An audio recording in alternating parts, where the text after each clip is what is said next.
اللہ تعالیٰ نے جب پیدا کیا آدم اور حوا کو تو جنت کے اندر رکھا اور کہہ دیا کہ اس درخت کے قریب مت جانا، لیکن آدم اور حوا نے نافرمانی کی، جس سے منع کیا تھا اس کام کو کر لیا، تو اللہ نے آدم اور حوا کو دنیا کے اندر اتار دیا۔ دنیا میں اس لیے بھیجا تاکہ جنت کے اندر تم نے جو جرم کیا تھا اس جرم کی سزا کے اندر دنیا میں جا کر رہو۔ انسان اس دنیا کے اندر اپنے اسی جرم کی سزا میں اپنی زندگی کو گزار رہا ہے، نہیں تو انسان کا اصل ٹھکانہ جو اللہ تعالیٰ نے سب سے پہلے عطا فرمایا تھا وہ اللہ کی جنت تھی، جس میں اللہ نے آدم اور حوا کو رکھا تھا، لیکن جرم کی سزا کے طور پر دنیا کے اندر اتار دیے گئے۔ اے لوگو، ہم جانتے ہیں کہ اگر دنیا میں کوئی جرم کر کے جیل جاتا ہے تو جیل میں جانے کے بعد پھر وہ مزید جرم نہیں کرتا ہے، مزید کوئی غلط کام نہیں کرتا، اس لیے کہ پھر اگر جرم کرے گا تو اس کی سزا کو بڑھا دیا جاتا ہے۔ اللہ نے اس جرم کی سزا میں دنیا کے اندر اتار دیا اور یہ کہہ دیا کہ اے انسان، دنیا میں اپنی زندگی کو گزار رہا ہے، لیکن یاد رکھنا اس دنیا میں پھر جرم مت کرنا، یاد رکھنا اس دنیا میں پھر اللہ کی نافرمانی مت کرنا۔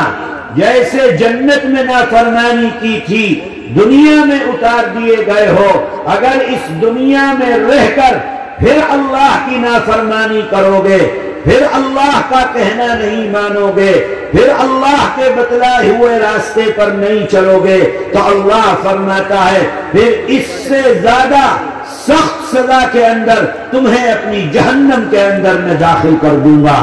اور اگر دنیا کی زندگی اللہ کی مان کر گزاری، اللہ کے کہنے پر گزاری، دنیا کی زندگی تم نے تقوی کے ساتھ گزاری، تو اللہ فرماتا ہے پھر میں تم کو وہاں داخل کر دوں گا جہاں سے نکالا تھا۔ اگر دنیا میں جرم نہیں کرو گے، تقوی کے ساتھ زندگی گزارو گے، اللہ کہتا ہے میں تم کو پھر جنت کے اندر داخل کر دوں گا۔ اب جنت میں جانا ہمارے ہاتھ میں ہے، ہمارے عمل کی بنیاد پر ہے۔ ہم رب کو راضی کرتے ہیں کہ رب کو ناراض کرتے ہیں۔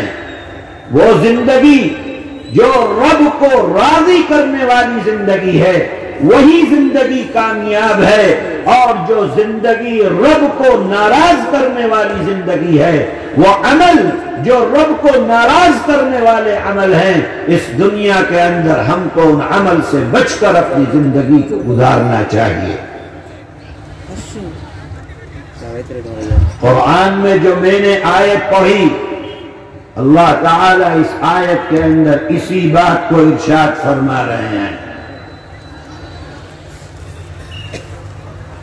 فرمایا واتقوا اللہ ما استطعتم، جہاں تک ممکن ہو سکے وہاں تک اپنے اللہ کی کے ڈر کے ساتھ، تقوی کے ساتھ اس دنیا میں اپنی زندگی کو گزارو، جہاں تک ممکن ہو سکے گناہ سے بچ کر زندگی گزارو، جہاں تک ممکن ہو سکے نافرمانی سے بچ کر زندگی گزارو، جہاں تک ممکن ہو سکے اللہ کو راضی کر کے اپنی زندگی کو گزارو۔